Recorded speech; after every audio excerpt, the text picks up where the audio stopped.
going to do some of the math for island biogeography on the board. So the species area relationship is one of the laws in ecology, and it basically states that larger areas will support more species than small areas. And then we're going to expand on that topic a bunch. So if we have S stand for the number of species or the richness in an area, then it's related to a constant C times the area of the island, if you want to think about it like an island, to the power of Z, which is also a constant. So S is richness,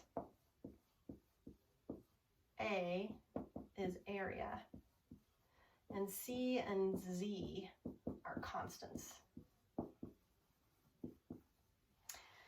All right, we can take the, if we need to try to solve for one of these variables, we can take the log across the board. So we could take the log of S, that would equal the log of C plus Z times the log of A.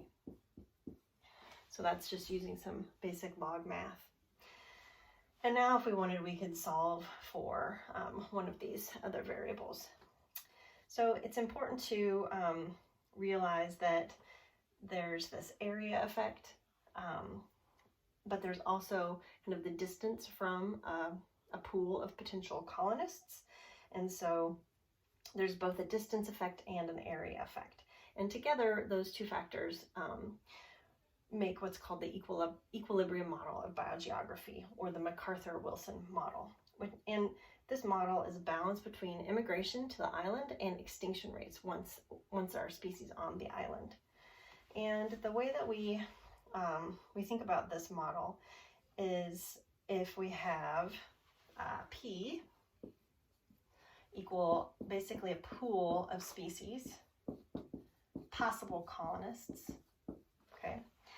And lambda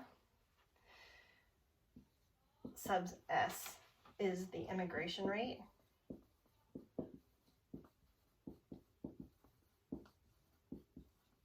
So this is how many species arrive on the island per unit time. We have mu sub S is the extinction rate. How many species go extinct on the island over a unit time. And if we wanted to model this, we could say delta S over delta T, so a change in species richness over time, a change in time, equal to lambda S minus mu S. So basically, the change in species richness over time would be equal to the immigration rate minus the extinction rate.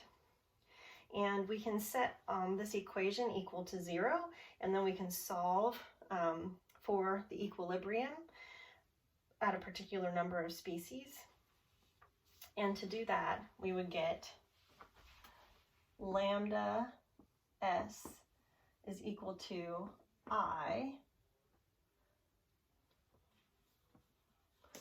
minus I over P times S.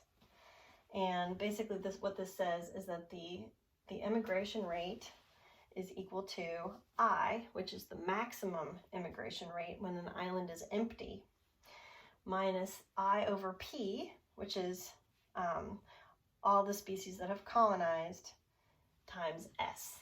And technically, this is just the equation for a line, where if you have the number of species on the island, and we have lambda on Y, we get this kind of a relationship. We go from I, which is the maximum immigration rate when there are no species on the island, all the way down to P, which is basically all of the species have colonized. And I over P, the change in I over the change in P, that's rise over run, so that's the slope term. And I here is the y-intercept. So we rewrite this, basically it's y equals, this would be b minus mx, which is basically the equation of a line. So keep that in mind. If we want to think about extinction in the same way, we have extinction rate, number of species. And in this case, if there's 0 species on the island, there's no extinction, and that just kind of goes up. So E is the maximum extinction rate when all species are present on the island. And we can come up with an equation for this line that's similar. It would basically be mu sub s is equal to E over P, that's the slope term, times s plus, in this case, 0, because the intercept is 0. So now we have kind of set ourselves up for kind of more complicated models.